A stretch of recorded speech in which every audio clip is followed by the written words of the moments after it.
A couple days later, as Lloyd is keeping watch alone at night, he starts thinking about the spider monsters again. He believes that they should have inspected them a bit more when suddenly, Yui and Silica call his name, asking him if he plans to be on guard alone tonight as well.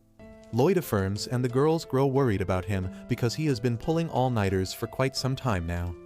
They tell him that he should rotate the night shift with others, but Lloyd tells them that he will be fine, and he wants everyone else to conserve their stamina in case they need to fight.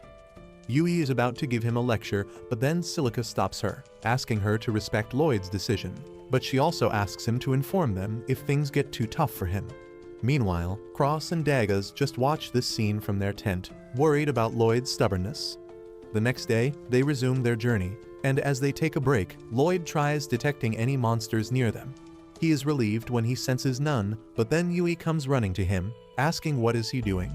He tells her about the search magic that allows him to locate monsters and other threats nearby, and Yui is surprised because this is her first time hearing about that spell. Lloyd tells her that it doesn't have a very wide range, but it is still better than nothing. Yui gets worried because he is taking all the burden of watching their surroundings on himself, but he tells her that he is fine and doesn't need any help.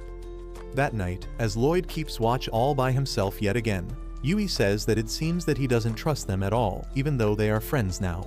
Silica tells her that different people have different pace of getting comfortable with each other, and there must be some trauma in Lloyd's past that makes him stay away from others. She also believes that there is a reason Lloyd can't see how awesome he is, and that is why he tries to compensate for it by working too hard. Yui gets curious about Lloyd's past on hearing this, but Silica tells her that he will tell them everything once he gets comfortable with them. On the other hand, Dagas approaches Lloyd, asking him to come with him because he needs some help, while Cross volunteers to keep watch in his place for the time being. Lloyd goes with Dagas, who sets up an elaborate trip alarm that can alert them in case any monsters approach their campsite. Lloyd is impressed by this, and then Dagas tells him that the alarm will alert them about the monsters, so he should get some rest. Lloyd says that there is no need for that, and he can do a better job than this alarm, but then Dagas suddenly confronts him, asking if he doesn't trust the party. Lloyd replies that he trusts them, but Dagas tells him that his actions seem to say otherwise. Lloyd remembers the words of Merlin and his former boss, both of whom told him that he was inexperienced and useless. He tells Dagas that if he doesn't work hard, he may cause problems for others, but Dagas confidently tells him to cause troubles for them in that case. Lloyd doesn't understand what he means, and Dagas explains that they formed a party to handle things as a team that they couldn't handle on their own, and obviously, everyone causes some problems sometimes. He asks Lloyd to rely more on his team, and that is the first time the dimwit has heard of that concept. Dagas manages to convince him to get some rest with that, and in the tent, Lloyd smiles to himself, thinking about how he has people he can rely on now. The next morning, he puts this concept to practice and nervously asks Yui if she can help him fetch some water, and she is glad to help him. On the other hand, a noble named Michelle receives a report from a shady black mage, telling him that he has planted magic stones in all the spots he told him to. Michelle is pleased to hear this because now they can succeed in their plan without much difficulty, and the mage adds that their previous plans have scattered the high-ranking adventurer parties around, and they won't be able to interfere with their plans. However, the hero's party is still available, and they may be an obstacle in their way. Michelle replies that they can't do anything about that because the hero's party only moves when they get command from the king, but he believes that the hero alone won't be able to stop what is coming next. Back in the forest, Lloyd and his party find it odd that there are no monsters near them at all. Lloyd decides to widen the range of his search spell, and he is able to locate a group of monsters 10 kilometers ahead. Cross remarks that it must be really close to the farms they are heading towards. But before Lloyd can tell him the details, Yui jumps into the conversation, asking Lloyd if he can really search things in a 10-kilometer radius. He affirms, and she goes mad because the other day he told her that his range isn't that big. Lloyd tells her that 10 kilometers is not that big, and Yui starts screaming at him. But then the other party members tell her to focus on the bigger problem for now. They rush towards the location of the monsters and find that they have already reached the farmlands that they were supposed to defend. They are shocked by the incredibly huge pack of wolf monsters, but Lloyd is more worried because this was the only place that he could find monsters in. He wonders where the rest of the monsters have gone, and the rest of the party finds that strange too because monsters usually don't leave their territory. While everyone is wondering about the reasons, Cross spots something really strange in the middle of the wolf pack.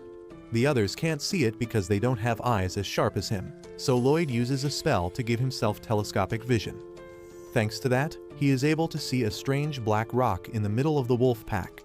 He then casts the same spell on other members of the party, and they can see the rock too. Dagas remarks that it looks like a magistone, and Silica says that the black aura around it is worrying. Lloyd says that it must be the mana releasing from it, and then he realizes that the mana feels familiar to that of the beast folks. He remembers that Merlin once told him that beast folk have a special spell that allows them to control monsters, and the magistone seems to be doing the same thing. Lloyd immediately casts his search spell again, and he notices another huge group of monsters approaching them. He now understands that the magistone is the cause of all their problems, but he still can't understand the reason behind that. The party members think that they should escape for now, but Yui refuses, saying that the monsters will destroy the fields if they go. Dagas also agrees that escaping in this situation won't be easy for them, but Silica doesn't think that they can win this fight. Suddenly, Lloyd declares that they should fight, and he is confident that they can win if they follow his plan. He says that they need to get rid of the magistone first and asks Cross if he can shoot it. Cross is not confident he can break it from this distance, but Lloyd tells him it is fine as long as he can hit it. Cross takes his aim, and then Lloyd puts 3 enchantment spells on him, thanks to which, his arrow is able to shatter the magistone. Cross asks him how he did it, and Lloyd replies that he enchanted him, his bow and his arrows, which is just standard for someone like him. But everyone else is shocked because normal white mages can't enchant people and weapons at the same time. Just then, they notice the wolves fighting amongst each other because once the magistone was destroyed, their natural ferocity returned. Lloyd was counting on this, and he remarks that the first part of his plan is successful, but unfortunately, the monster horde coming towards them has not stopped yet. Soon, the monster horde comes out of the forest and Silica stands in front of the crew all by herself to attack them. The monsters begin coming dangerously close to her, but Lloyd waits till the last moment to give her the command to attack. She immediately creates a fire tornado that wipes out all the monsters coming towards her, and everyone is surprised because they have never seen this kind of firepower before. Lloyd asks Silica to keep blasting the monsters with wind and fire magic, and then he goes to Cross. Since the fire from Silica's attack has created a lot of smoke, the flying monsters have been blinded, but they are also hidden from them. Lloyd first connects his senses to Cross using telepathy, and then relays the location of the flying monsters using his search skill. Once Cross can see where the monsters are, he shoots them all down without missing a single shot. Lloyd then runs back to Silica for the final part of their plan, but she tells him that she is all out of mana. That is no problem for Lloyd as he becomes a walking power bank and shares his mana with her. He collapses because he gave her a bit too much mana too suddenly, but he tells Silica not to worry about him and cast a spell to make it rain. Silica does as he says, and the rains quickly put out the forest fire, preventing it from spreading beyond their control. However, she also runs out of mana with that and falls to the ground, but Dagas catches her. Yui tells her that she did great, and now she and Dagas will deal with the leftovers. While they rush ahead to find the monsters remaining on the battlefield, Silica and Lloyd take a break. Lloyd suddenly falls to the ground, saying that he needs to work harder because he shouldn't be tired after doing just this little work. Soon after that, Yui and others deal with the remaining monsters, but as they return to check up on Lloyd, he tells them that they need to head to the nearby city, because his instinct tells him that this place was just a decoy, and the real target is the city of Ishtar. Everyone is confused at this,